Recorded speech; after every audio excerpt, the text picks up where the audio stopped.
I've lost both engines, we're going down. Strap on the parachute, jump out of the plane, count to 10, pull the ripcord. Do you do that? Bret Treasure is taking you on a wild ride. How come you do that? Because you just told me that you wouldn't go skydiving. Into the survival circuitry of the brain. And it means basically that we're far more sensitive to losing things than we are to striving for things. When you risk losing money, your brain thinks you're going to die. And a way of circumventing your normal resistance to new habits. And she makes the very acute observation. These monkeys split off from our evolutionary tree 35 million years ago.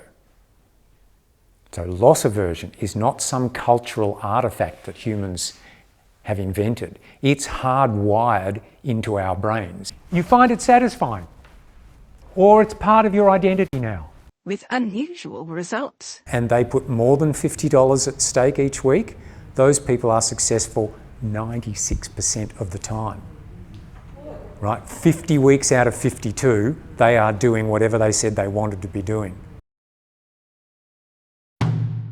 And what we know happens is you can lie, and some people do, but as soon as they lie, it stops working. And then you have some more chips, and it goes, you should have some more of that.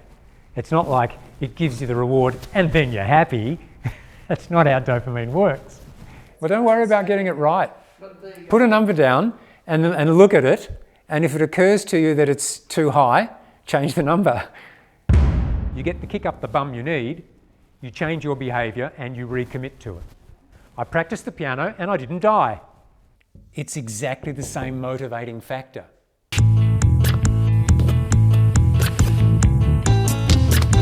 Taking action rewires your brain.